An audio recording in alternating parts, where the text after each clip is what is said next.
Let's go, let's go! Do you reckon it's gonna rain, Archie?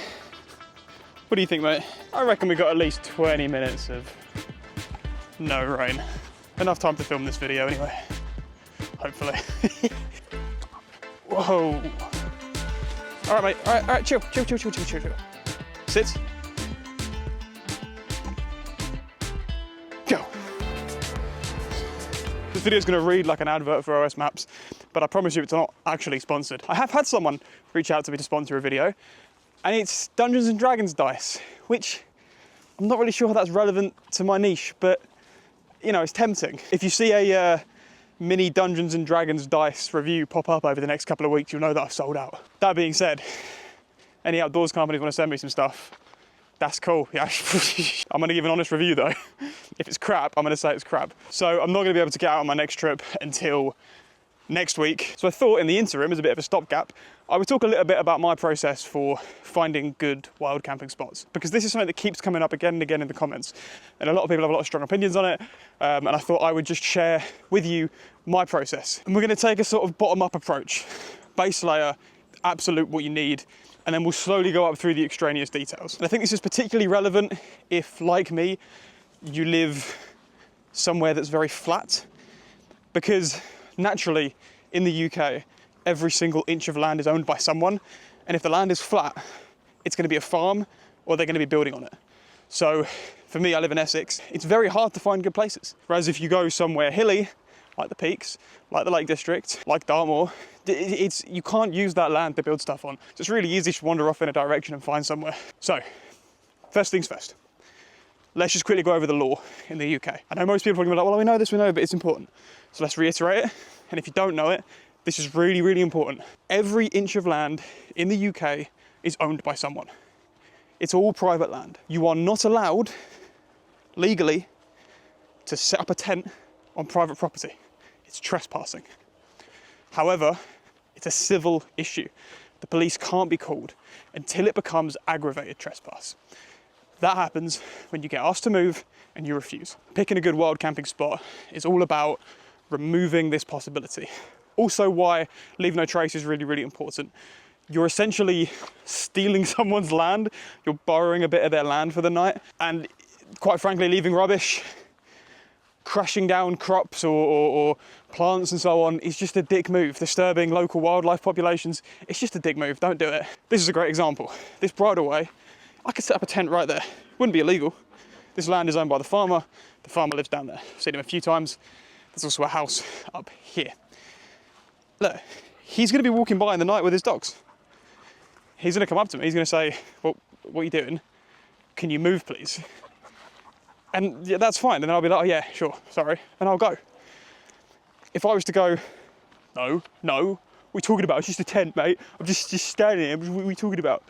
That's aggravated trespass. He can call the police. Also, the importance of arriving late and leaving early. As much as it is about not getting caught, it's also about not having the other person know you're even on their land in the first place. Ideally, the landowner should never know that you were there. They shouldn't even suspect that there's someone out there. That's why no fires. That's why leave no trace. That's why keep quiet, have a laugh, but don't be like yelling late into the night. So now that's out of the way, let's talk about actually finding a place. What do you reckon of this video so far, Archie? You think we did a good job? Oh. Well, do you not understand? What an idiot. What a lovely dog though. And this is where OS Maps comes in absolute clutch. I'm gonna give you an example of a place that I'm currently looking at. There's a million walks in the UK. You drive 5 minutes, 10 minutes out of any major town and you're gonna find some great walks. And when you're on those walks, there's a very good chance you'll be passing through woodland. This particular walk that I'm scoping out as a potential wild camp location has a big forest running through it that you go in as part of the walk. I say big forest, it's a small forest. Next to it is a big forest. And I didn't realise that until I zoomed out on a satellite map, and I realised this small woodland area, that wouldn't work. There's this big woodland area right here. That's a potential spot. Here's where OS Maps comes in, because on the satellite map, it's just a forest. On the sort of Mapbox map or the Google map or the Apple map, it's just a little area of green. But on the OS map, it has the label gravel wood. None of the other maps have that. And it has a couple of trails that run through it as well. so I can get an idea of the entry point and the exit point. And there's a lot of space in between those two trails where it's very unlikely anyone's going to be walking. And because I now have a name associated with the little woodland area, I can Google it. And when I Googled it, I discovered it's owned by the council, which is brilliant. Oh, that's 1 mile. Let's turn back, because there's a couple of houses around that area and one of them is an Airbnb. So I was immediately thinking, this is someone's back garden. Let's not set up a tent in someone's back garden. But the fact it's owned by the council means that the landowner isn't going to be about. It's council land. It's not someone's back garden, even though there are a couple of houses nearby. So no one's going to be traipsing through it at night or standing in their conservatory looking out over their land and suddenly see a light off in the forest they go to investigate. And it's council land. So any guilt of trespass is gone because I pay them bloody £200 a month in council tax. That's my land as far as I'm concerned. Not really, but you see what I mean? What we've done there is mitigate all of the risk factors associated with wild camping. So the next step, this is what I'm gonna do this week at some point, is to go and scope it out. I'm gonna go over there, see what it's like. Is there anywhere that would be suitable? And then when I do that, I'm gonna take a screenshot on the OS map or leave a waymark, and I'm gonna come back to it with my gear and see how it goes. Another good idea would be to go to the place and wait until it starts to get dark. What's the footfall like? Now, I already know that particular place, there's a place you can park your car nearby, but there's very little footfall. Even the main walk that I do, I think I maybe bumped into someone once, and I've probably done it 10 or 20 times. So I know there's little footfall through that area. I know it's not busy. I also know that in order to get to it, you have to either walk directly through a field, which you're not gonna do at this time of year because of the crops, or do a whole circular route. It's gonna take you a good 2 miles. And this links back to the last video I did. I'm just gonna tell you where, I didn't say where it was on the video, but I'm just gonna say, because it's pretty obvious, that was Stone Point in Walton-on-the-Naze, 4 mile walk from the nearest car park. Yes, I encountered people, but it was very unlikely that I would have done in the first place. That's the other thing. How far away from civilization can you get? Again, let's talk about this bridleway. This would absolutely suck. Housing estate over there, you can probably hear the construction work. A landowner lives over there. There's a house over there. There's a main road. You get to the end of this bridleway, there's a main bloody road. There's a whole shopping village thing over there. It should be an awful place. Getting away from civilization is really important. And that's why when you go to a hilly place, it's a little bit easier. So the first time I ever wild camped was up Kinder Scout in the Peak District. I stressed for ages over where we were gonna go. But in the end, it was just, we went to Edale, we parked at Edale, there was free parking there. And then we climbed up until we were in a place we were comfortable setting up a tent. And then we did, off the path. The point is to not ruin someone else's land. The point is to not ruin the natural landscape for other campers. That's why tents are green. That's why you don't want a big, bright pink tent, because it's gonna look terrible. Natural colors. And if your tent isn't a natural color, get a tarp or something to cover it that is a natural color. Sort of unrelated to this video, but it's stuff to consider. So you locate the area. It could be somewhere you know, it could be somewhere you don't really know very well. Find an area on satellite maps. Switch to the topographical map, ideally the Ordnance Survey map. See if there's a name associated with the place. If there is, Google it, see who the landowner is, see if it's appropriate. Arrive early, no, every time. Arrive late, leave early, leave no trace. Make sure that your tent is a natural colour, or get something to cover it if it's not. Don't be loud and noisy and boisterous into the night. Make sure that wherever you're going is far enough away from civilization that you haven't really got to worry about bumping into anyone else anyway.